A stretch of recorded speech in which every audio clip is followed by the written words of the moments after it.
Every year, Barrett-Jackson, the world's greatest collector car auctions, brings together 50 of the most incredible custom vehicles in Scottsdale, Arizona. This year, we're taking you inside the garages of 4 of the best builders in the game as they bring their cars to life, from the tiniest details to the loudest engines. One of them could take home $20,000 and the most coveted hardware around, the Barrett-Jackson Cup. This is the path to performance presented by Castrol EDGE. The ultimate winner is right here. A 1969 Pontiac is taking home the Barrett-Jackson Cup. Winning the Barrett-Jackson Cup of 2023 was probably one of the highlights of my career. It was probably the biggest award I think that we've won to date, and probably one of the biggest awards you can win. The pressure to perform is probably higher than it's ever been after winning last year, and coming back this year, you just gotta figure out a way to follow it up. Troy Gudgel and his team at BBT Fabrications are creating a metal masterpiece by hand fabricating most of the body parts on their 1959 Chevrolet Impala. I think this car is, it's a really desirable car, first off to start with. It's a 59 Impala, being a 1-year only body style.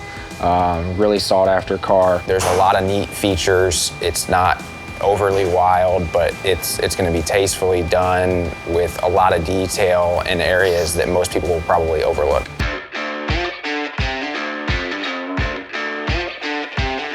So this was the initial line drawing, shows a little bit of modifications, some of the trim, the front inserts, being machined from scratch and whatnot. This would be the overall side view of the car after we got all of our modifications done.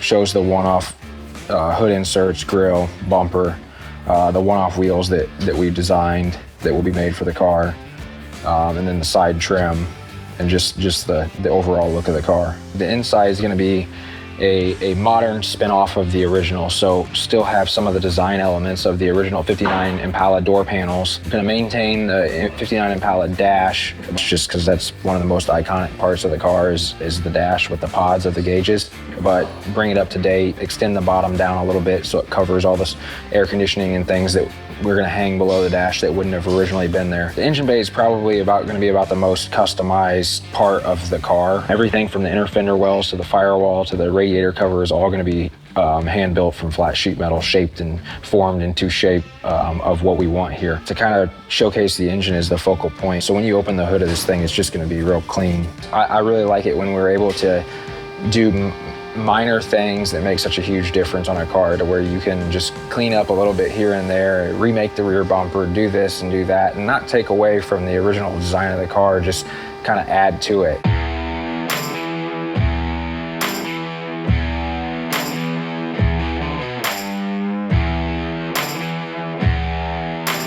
What we've done so far is set the car on the roaster shop chassis. We've done a lot of sheet metal modifications, basically from about a foot down on the car. All the metal is new. On the back side of the car, we've built a bumper from scratch.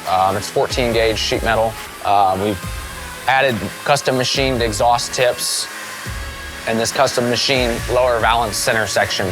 In the back of the car, we have built new wheel wells, raising the wheel wells up, widening them so we can fit a larger tire and get the car down to the ground lower. Yeah, and then we've machined this, or printed this. Right now, we're gonna machine that out of aluminum with the gas fill. Inside the car, we have built entire new floor panels. A transmission tunnel and a drive shaft tunnel has been raised up because the car has been sat down lower on the chassis. So the driveline comes up higher into the chassis, same as like the wheel wells in the back. They're bigger and larger, not only to fit a bigger tire, but to get the car to sit down lower to the ground. So up in the front, we still have to build the grille, machine pieces for in here, headlight buckets, and the front bumper.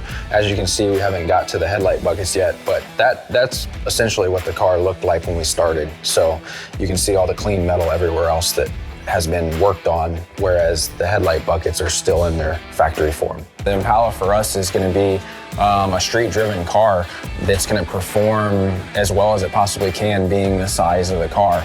It's not a car that we're gonna race or anything like that, but it's something that we want to be able to spiritly drive on the freeway.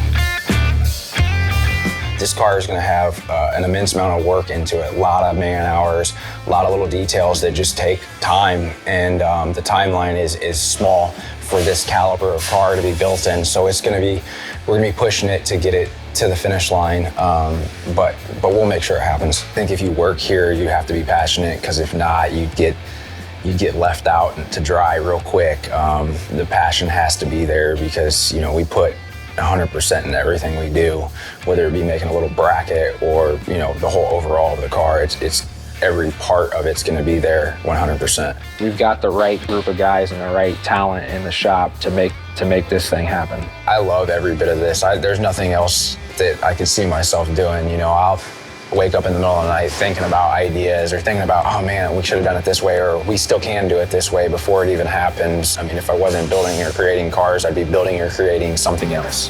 I know I've got this target on my back as being the guy that won it last year. I know they're all going to be coming trying to outdo me. So what I'd like to say to them is I hope they're bringing the best that they can, because we surely are. And I'd like to have some competition.